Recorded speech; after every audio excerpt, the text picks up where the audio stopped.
In May, President Joe Biden formally launched IPEF, the Indo-Pacific Economic Framework for Prosperity.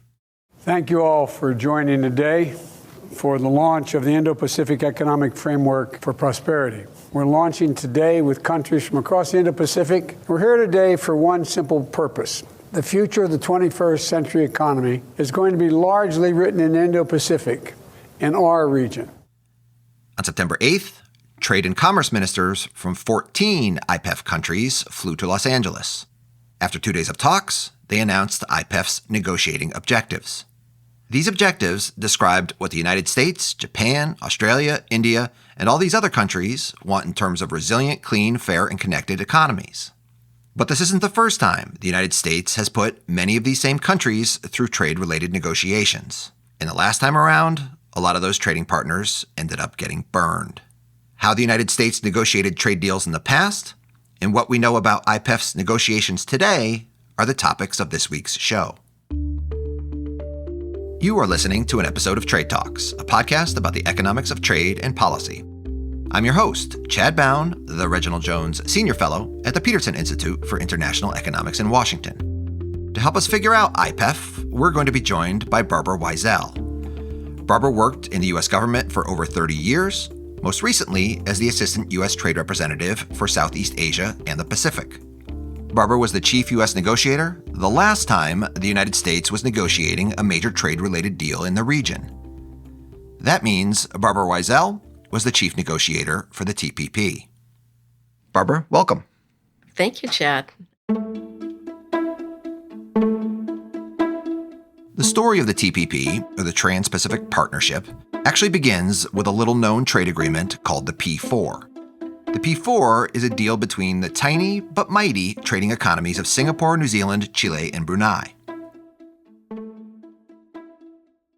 Take us back to 2007, 2008, when the U.S. began a new process of negotiating trade agreements with countries in Asia and the Pacific. So in 2007, we decided that we wanted to consider joining the P4. The P4 invited us to have discussions. We decided that we could begin the process of negotiating with them if they were open to making some changes that would meet U.S. requirements. We ultimately decided to join, and in the course of the years that followed, other countries joined on as well. We had Vietnam, Malaysia, Australia, Peru, and then Canada and Mexico, and finally Japan joined. And so we got from the original P4 up to 12 by 2014. Before it's publicly announced that one of these countries has agreed to, join the negotiations in a deal like this, what's been happening behind the scenes in the lead up to that public announcement?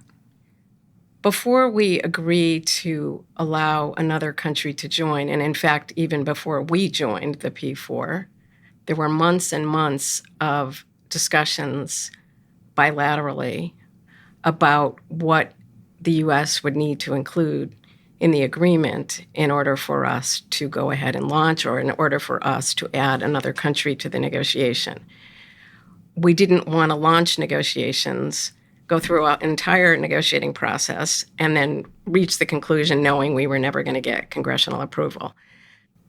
So, you reach out to a country, and the initial dance is, oh, this sounds good, interesting, but then they see the reality of it. How long does it take them to come up to speed with realizing what it means to actually sign a trade agreement with the United States, and whether they're really in for the long haul or not? It varies by country. When we started the discussions with the P4, 2 of the 4 P4 countries already had FTAs with us, and we were coming in and saying we wanted to make some changes to the P4 agreement to meet what would be our new standard. So they already understood.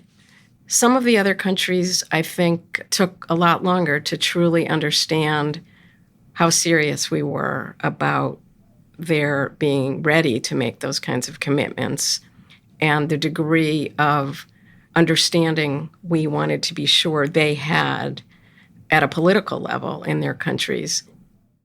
For some of these countries, there were standard parts of U.S. trade agreements that no one had ever asked them to negotiate before. They'd never negotiated different rules on transparency or labor or environment and a number of other issues that we include in our trade agreements that are not generally included in the trade agreements that they had negotiated up until then. Malaysia had never negotiated a trade agreement with us, and there were many elements of the agreement that they had never included in their own trade agreements. One example is government procurement. It was an extraordinarily sensitive issue for them, and it went back and forth up to the ministerial level several times before we were ready to launch the negotiations, because we were confident enough that they understood that this was going to be an element of the agreement. Sometimes when administrations are actually beginning or in process of negotiating a trade agreement, they already have what's called in the United States Trade Promotion Authority, or TPA. And that's essentially a contract with Congress that says, this is what we're going to go out and negotiate over in broad terms on your behalf. And the agreement is, once we go out and negotiate the deal, at least in principle, we bring it back to you, Congress, and you don't try to amend it. You just, the best we possibly can, give it an up or down vote. And that gives the rest of the world confidence that it has the blessing of the entire United States, that you're out there actually negotiating on its behalf. When did the issue of TPA come into the TPP negotiations? The issue of TPA came in from the first day that we sat down with our trading partners to discuss our interest in P4. They understood that we would need to meet the requirements that were set out in TPA, and that if we couldn't do that, we would not successfully conclude the agreement, or we wouldn't get approval. So TPA expired, and we were continuing to negotiate under TPP. But there was an understanding that the administration was consulting closely with Congress during the course of that negotiation, and that we would have TPA by the time we concluded the negotiation, and that gave confidence to our trading partners that we would ultimately be able to get approval. In July 2015, the U.S. Congress did grant the Obama administration Trade Promotion Authority so it could finish up TPP. The chief U.S. trade negotiator for TPP has a busy job. But negotiating with those 11 other countries all around the Pacific was really only the half of it. The other half was soliciting America's great ideas and getting the entire U.S. government on the same page with what the TPP agreement was supposed to cover. Some of the ideas come internally from within the U.S. government, things that different agencies or people within USTR have seen in the way previous trade agreements have worked that they would like to update. Some things come from the private sector or other stakeholders who have ideas of ways to build on our trade agreements, weaknesses they've seen in previous generations that they want to improve. And some of it comes from Congress. So you're taking input from all sources and putting together draft texts that you think reflect that input and would likely achieve the goals. So can you tell us of any examples from the TPP process where it may have been particularly challenging within the U.S. government to arrive on its final negotiating position because there were internal battles between either the administration and Congress or different government agencies about what they wanted the updated rule book to look like?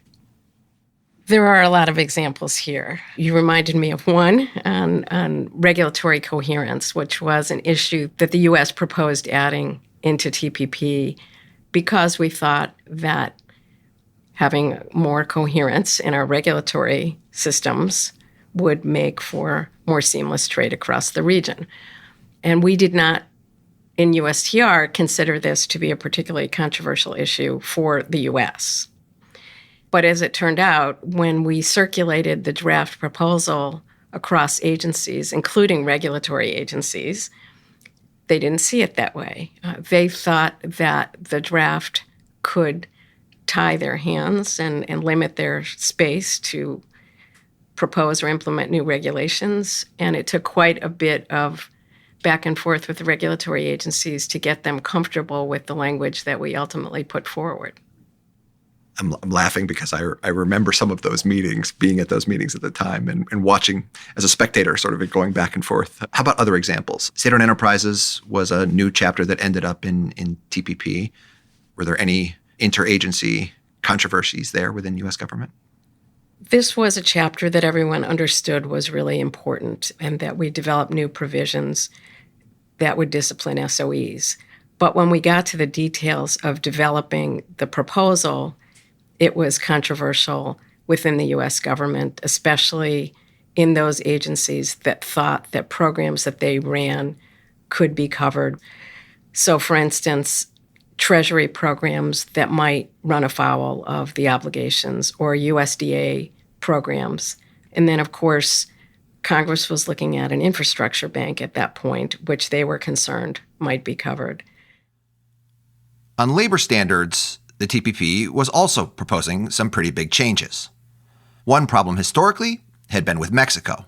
The U.S. did have a side agreement on labor with Mexico under the 1994 NAFTA, but there really wasn't a way to enforce it.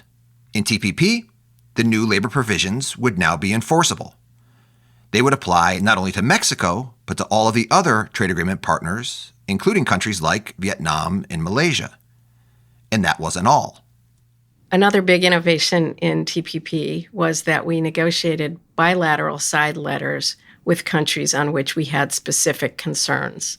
So, for instance, we negotiated side letters with Vietnam, Malaysia, and Brunei. We also had discussions with Mexico. So the side letters were subject to dispute settlement, and they also had provisions in them that allowed the U.S. to suspend the tariff benefits if those countries did not implement the commitments in those side letters completely. Lots of amazing stuff would ultimately end up in TPP, but the negotiations were dragging on and on. It's now late in 2015, and the U.S. is still haggling with these other countries. The U.S. wants more export market access for American farmers. The trading partners are finding it politically difficult to agree to proposed U.S. texts for protection of intellectual property, state-owned enterprises, and those labor standards. But finally, in October, we get a political agreement between these 12 countries. With this Trans-Pacific Partnership, we are writing the rules for the global economy. America is leading in the 21st century. Our workers will be the ones who get ahead. Our businesses will get a fair deal. And those who oppose passing this new trade deal are really just accepting a status quo that everyone knows puts us at a disadvantage. The U.S. Congress apparently did not agree with President Obama. It never passed TPP, and the agreement never came into force in the United States. There were substantive issues that were still being debated even after the conclusion of TPP, issues on which the business community preferred different outcomes than the ones we ultimately had. One of the issues that got quite a bit of press was biologics and the term of protection. There were other issues like the carve-out that we included in ISDS for tobacco. But I think the real issue was that we concluded at what was already the beginning of the election cycle.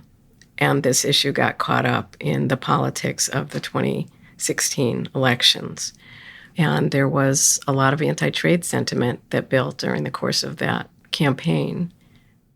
That anti-trade sentiment was stoked masterfully in the 2016 campaign by presidential candidate Donald Trump.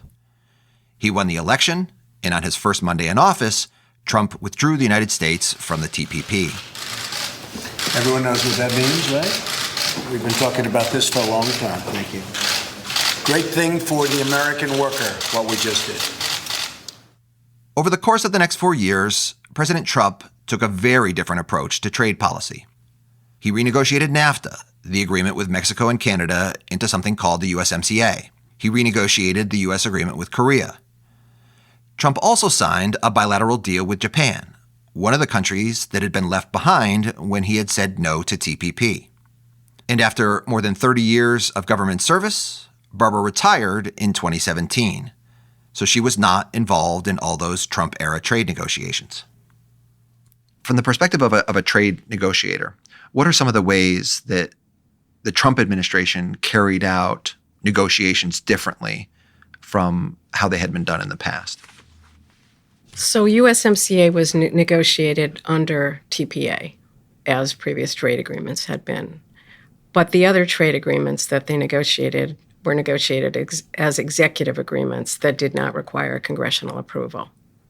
When you negotiate an executive agreement, the administration negotiates what it sees as the objectives and what they hope to accomplish. I think that the agreements that they got, for instance, with Japan on digital issues, that was a high standard agreement, and it mirrored what was in other digital agreements with some slight improvements. So in that case, I think that having been an executive agreement really didn't have that much of an impact. Where it had an impact is on the trade part of the agreement, where the administration decided to negotiate market access of a limited set of products. That is not something that in a trade agreement that would have gone to Congress would have found acceptable. Doing it as an executive agreement gave the administration the freedom to decide that they were going to do a limited set of products and then promise to go back for the rest later. With Japan, President Trump never did go back for the rest later. And that was far from the only time that Trump did not consult with Congress on trade. Congress was not involved in his decision to impose tariffs on imports of steel and aluminum, including from America's military allies like Canada, Japan, Korea, and countries in Europe, when he claimed they were a threat to America's national security. Congress was also not consulted on President Trump's trade war, or the Phase 1 agreement he signed with China in January 2020. In November of 2020, Joe Biden won the U.S. presidential election. During the campaign, Biden had made clear he too was concerned about things like China and trade, but he had promised a different approach. Biden would work with allies instead of antagonizing them with tariffs like President Trump. But at the same time, trade would just not be a priority for the new president. In 2021, the Biden administration was going to focus on things at home. The COVID-19 pandemic was still raging. U.S. unemployment was still high. The president had campaigned on promises to pass through Congress a massive legislative agenda on climate and infrastructure and tax reform. There would be no new trade deals until the Biden administration had fully built back better. It wasn't until May of 2022 that they announced IPEF, the Indo-Pacific Economic Framework for Prosperity. What is IPEF? So first to say, it's not a trade agreement or a traditional trade agreement. It's an economic agreement, and it has 4 pillars. They are connected economy or trade, supply chains, clean economy, and fair economy.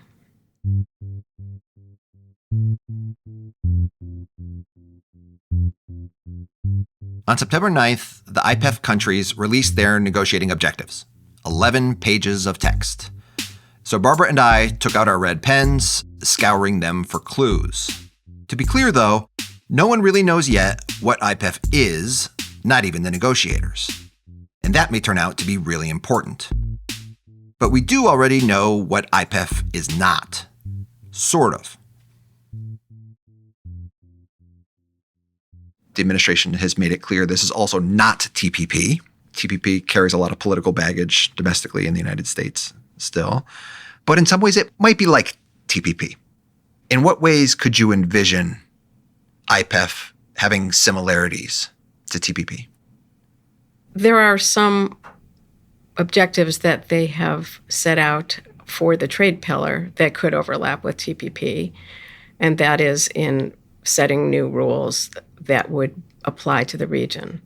If you look at the chapters that they've set out in the scoping papers that were agreed earlier this month, I think many of those are similar to the chapters that were in TPP. So you have labor, environment, digital trade, trade facilitation, SPS, TBT, good governance, a lot of overlap with what was in TPP. So it is possible that the administration decides that they're going to look to TPP for some of the commitments as a starting point and decide whether or not they want to update or change those to reflect their own priorities. What might be in the trade pillar? They've said that they're not going to be focused on negotiating tariff cuts. So what are they likely talking about? What we know so far is very limited about exactly what it is they want to negotiate. But one would think that if they're setting rules, that they're going to want to set high standard rules building off of the last generation of agreements that were negotiated, TPP, USMCA, and other agreements. But there'll be areas where they're going to want to go beyond what's in the last generation of agreements. A good example there would be environment. So when we were negotiating the last generation of agreements, we were prohibited by Congress from negotiating anything to do with climate change. That issue now is something that will be very central to what the administration wants to do in this agreement, and that other countries will want to cooperate with the United States to see what can be done on climate change, what can be incorporated here that would be valuable. The new U.S. Trade Representative, Katherine Tai, has made clear the Biden administration will pursue a worker-centered trade policy. Her previous job was as chief trade counsel for the House Ways and Means Committee, and that meant she was instrumental in getting the USMCA passed through Congress, including by helping to negotiate at the last minute a new enforcement provision for labor. The new labor provision is called the Rapid Response Mechanism. So far, the Rapid Response Mechanism has been used a number of times in auto plants in Mexico. The way it works is the threat that the United States can impose trade sanctions rapidly, stopping the plant's shipments of car parts or trucks from coming into the United States. Well, that helps empower Mexican workers to have new votes to unionize and to then bargain collectively. I asked Barbara about the mechanism and what a worker-centered trade policy might mean for the trade pillar in IPEF.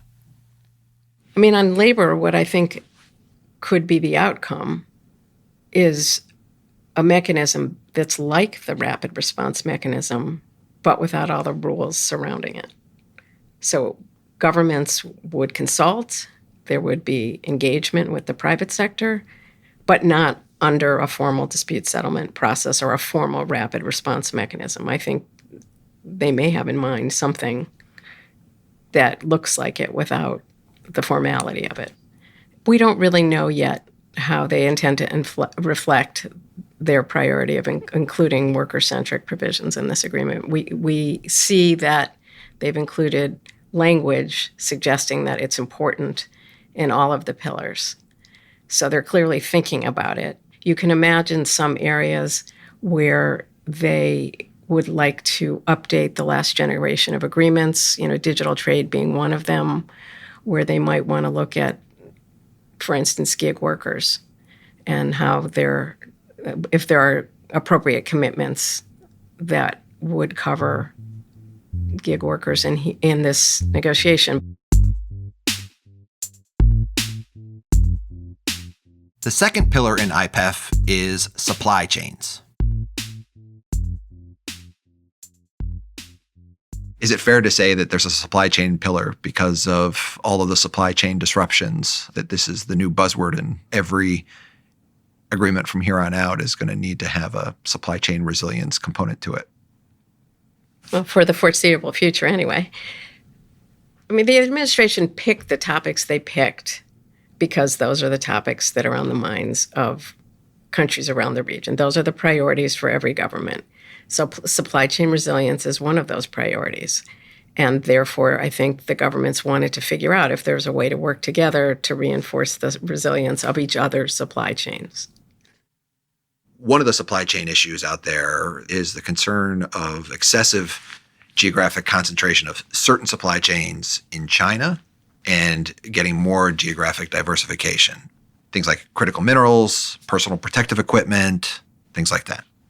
I do think they're talking about geographic diversification. They're all acutely aware of the risks of having supply chains with single nodes. So one of the issues is, first of all, mapping supply chains in some areas that they think are critical, and they'll have to define what those are. And then to determine whether or not there are ways to support cooperation between the countries in ensuring supply in those areas. And so by mapping, we mean data collection. You know, as an economist, we have very bad data on supply chains. So understanding who's shipping what to whom, where in the process you are. And then beyond that, are we talking about data sharing? So kind of market surveillance and, oh my gosh, we see that, maybe somebody just suffered a flood or a fire or drought or something, and that seems to be impacting the supply of this critical input. And we know because we've got this supply chain mapped that that's going to be a problem, and we can start to share that information with each other. Businesses understandably want to keep their information private. And so there's a question that government policymakers face of how do we convince businesses in the private sector to share some of their information with us, policymakers, that we need to ensure that the supply chain is going to continue to function without threatening their competitiveness, turning it over to their competitors, and things of that nature. So maybe one of the goals here is to try to develop better systems in cooperation with other governments about keeping that information of the private sector safe so that it's more likely to be shareable when it's really needed. I think that there's a lot of work to do to figure this question out. The only areas where this has really successfully been done is in agriculture, and you're talking about commodities there, and companies are much less concerned about sharing data related to commodities than the kinds of products that we're talking about here. So the limits of what they can do, I think, need to be tested. Critical minerals. We mentioned those earlier, but they're another example for the supply chain pillar, given they're essential for all of these new electric vehicles and the massive private sector investments in battery plants that are now coming online. One current concern is that some of those critical minerals are being processed almost exclusively in China. So if you're a country that would like to produce critical minerals but is currently not a major manufacturer of critical minerals, like the Philippines, for instance, or Indonesia, you want to link into those supply chains.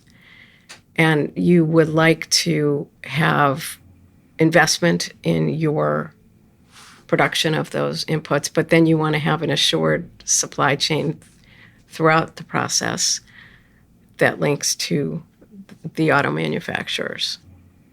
So we do have this new Inflation Reduction Act, which has got lots of tax credits for electric vehicles if you can meet very complex supply chain requirements. And one of those is not have the name China for things like critical minerals or components needed for batteries. So those sorts of countries might be looking at pieces of domestic legislation in a country like the United States and saying, we want to be able to satisfy those criteria. I mean, now the Inflation Reduction Act is written so that certain elements are only available to free trade agreement partners. IPEF doesn't look like it's a free trade agreement, but maybe we can change that later on or relabel it somehow. I do think that's the way some of the countries are thinking about it. There are two issues that have come up in that conception. One is that it's a very hub and spoke kind of an approach, with the United States being the hub and everybody else being the spoke. And for this to work, I think many of the countries would like to see a model that allows them to trade across the region without having the U.S. have to be at the center. And the second is that there are limits on what they can sell to the United States under not just the Inflation Reduction Act, but under our Buy American rules and other rules that would limit their ability to sell into the market. So if they're going to be able to participate in these kinds of supply chains and hope that they're going to benefit from them, they want to know that ultimately, if they go through this whole effort to do this, that there's a high probability that they're going to be successful in the U.S. market. So what that all means is, at the end of the day, ultimately you get back to negotiating rules on government procurement and rules of origin. It raises the question of the linkage between the supply chain pillar and the elements of the supply chain that are included in the trade pillar. and how those are going to interact. The third pillar of IPEF is the clean economy, including cooperation over climate. How would we describe what's in the clean economy pillar?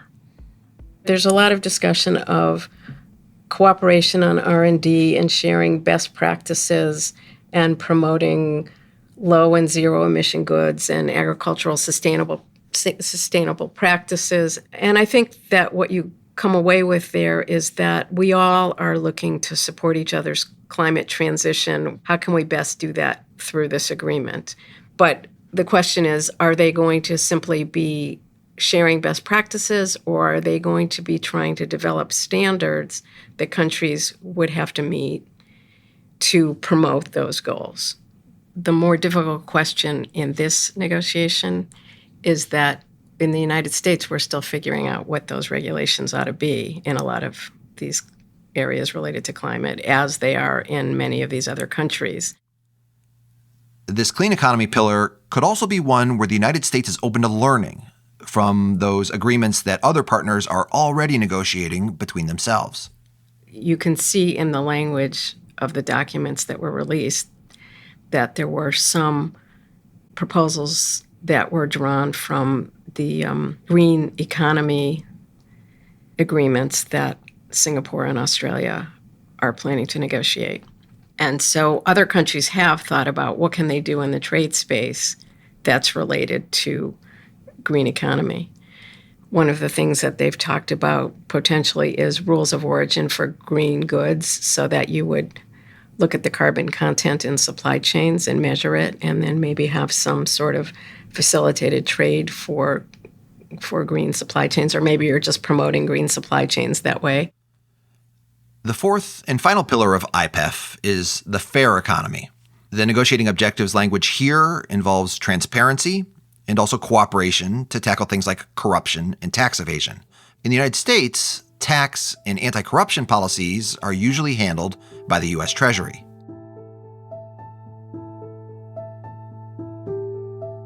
Stepping back, this points to another different feature of these IPEF negotiations. In IPEF, the U.S. side is now being led jointly by two different agencies, the Office of the U.S. Trade Representative and the Department of Commerce. This is very different from the approach in trade agreements like TPP, where USTR took the lead all by itself. In what ways might it matter that there's now a different approach from the U.S. government side? Well, it will certainly add to the challenges that the administration's facing in successfully concluding this agreement. In TPP, USTR was established as the coordinating office on trade for the government. You have the leads for all of the issues under the chief negotiator within USTR. Everybody is working together as a team really effectively within the building. Other agencies are part of the negotiating teams, and in some of the chapters we're co-leading. In financial services, Treasury leads, co-leads in labor, the Labor Department co-leads. So they do play a very significant role. But I think here you still had one agency coordinating the negotiation and the way it was conducted and how you were interacting with other countries. Now you have two agencies negotiating. They may be negotiating each of their pillars separately, and they will move forward with that pillar without regard to what the other agency is doing on those pillars. But at some point, all of this does need to come together, and it's going to be more complicated to have it between two agencies. Now, that isn't to say that they can't figure it out, but it's certainly more complicated. Getting the right rules into IPEF may also require a new type of engagement with stakeholders, like companies in the private sector and workers, as well as NGOs and civil society. I think there's a distinction here between previous trade agreements and the approach being taken here. So in previous trade agreements, you would consult with stakeholders and you develop the rules, and then the rules get put in place and companies use the rules as they have been agreed and implemented. But here what you're doing is saying, in order for us to have supply chain resilience or to having diversity in our supply chains, we need the private sector as a fundamental actor in coming up with the approaches and sharing information or mobilizing the capital to build the infrastructure that we need. Their role is now much more central than it is in a traditional trade agreement. So another area that they're going to need to think about is the process, the mechanisms, the tools that they're going to use to encourage the private sector participation and to make that participation effective. From the perspective of trading partners, TPP took 7 or 8 years, a lot of time to get all those 11 other countries on board with what the United States ultimately wanted in that agreement. But a lot has changed since when those talks first started. I think it's different than it was in 2008 in many respects. I think that the countries do want to negotiate with the United States because they want to ensure that the U.S. continues to play an active role in the region. And by participating in this negotiation, they're encouraging that. They also recognize that this is a different kind of trade agreement, so there may be more flexibility than what they would have in a traditional trade negotiation. And for many of them, that's a very positive thing. Why do you think, at this stage at least, that the trading partners seem to be reasonably excited about IPEF?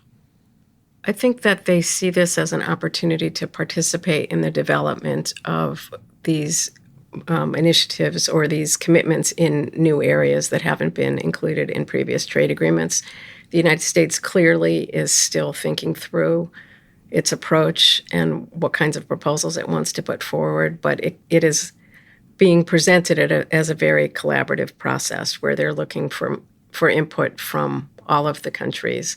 And I think the countries that are participating in IPEF probably find that very attractive. Secondly, it doesn't look like the Biden administration is intending to put forward a traditional dispute settlement chapter. They are saying, at least for the trade pillar, that it will include binding commitments, but exactly how they intend to enforce those commitments is not clear. This may be something that they discuss with other countries, and where there is a more cooperative approach to dispute settlement is something that many of the IPEF countries probably find appealing. In IPEF, the elephant in the room is clearly China. What the countries are trying to do here is to strengthen their own competitiveness in these areas that are next generation issues: climate change, supply chain resiliency, digital economy. Yes, there are implications on China and relations with China. There are commercial implications, there are strategic implications. But I think the way that I looked at it when we were doing TPP, and I think it applies very much here as well, is to focus on what it is we are trying to achieve and not on the implications of others. So we're both optimists. You're a trade negotiator, so you have to be an optimist in that kind of a job. But let's play devil's advocate. What are some of the ways in which this thing could potentially go wrong? The first issue that may be a concern is how you define success. Previously when we had TPA agreements, the definition of success was agreed before you started. That is not the case here. I think another way that this could, I won't say that it will fail, but the challenges that may emerge here is that because it's not a TPA agreement, there's no floor to what the U.S. needs to achieve. If Congress was part of this negotiation, the U.S. would have a limited amount of flexibility in what those outcomes could be.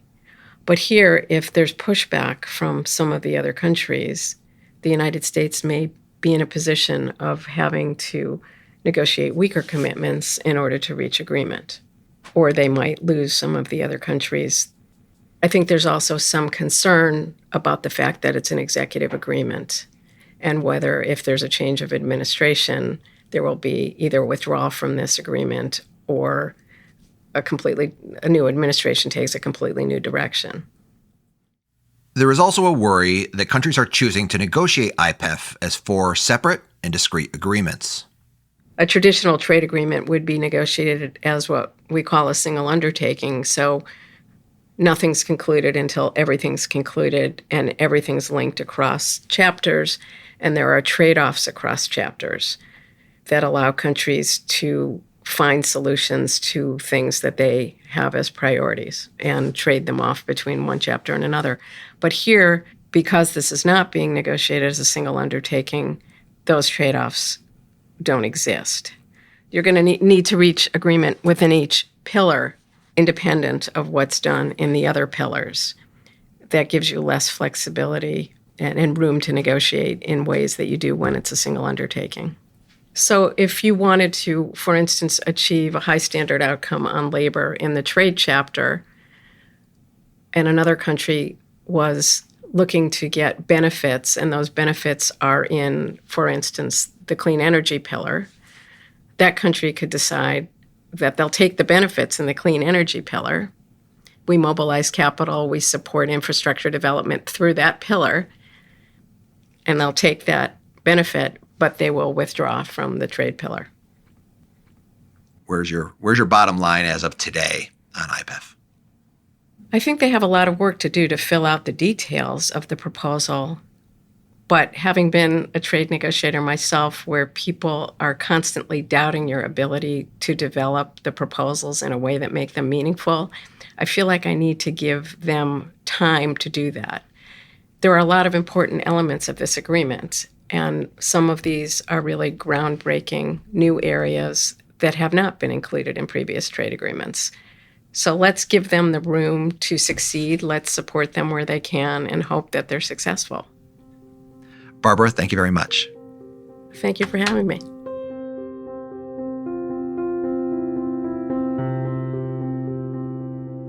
To wrap things up, overall, I too am optimistic.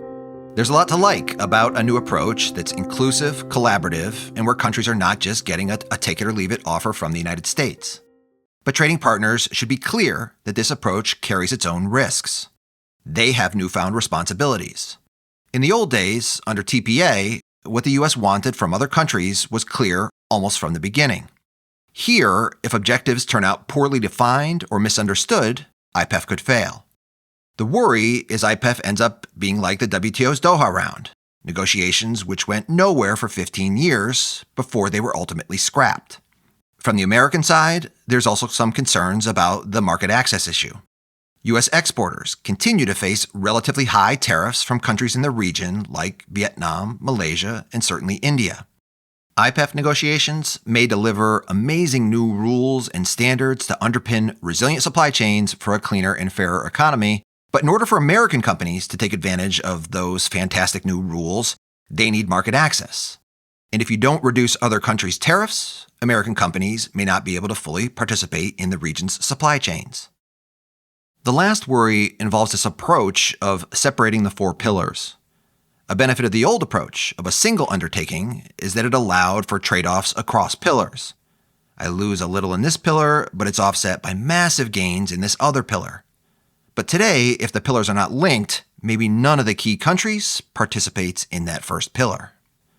Those concerns aside, it is a great thing that the United States is now trying to build something rather than simply seeking to tear something down without a vision for how to replace it, which was seemingly the U.S. approach during the last administration. So I do think the Biden administration is headed in the right direction, though of course there's still a lot of work to be done. And to all the negotiators across the IPEF countries, today's Barbara Wiesel's, I too wish you the best of luck. And that is all for Trade Talks. A huge thanks to Barbara Wiesel, former Assistant U.S. Trade Representative for Southeast Asia and the Pacific, and now at Rock Creek Global Advisors. Thanks to Melina Kalb, our supervising producer, Yiling Wang on data, and Nia Kitchen on graphics. Thanks also to Colin Warren, our audio guy. Do follow us on Twitter. We're on @trade__talks. That's not one but two underscores, @trade__talks. Because when it comes to U.S. attempts to negotiate and implement trade deals with countries in Asia and the Pacific, hopefully two is better than one.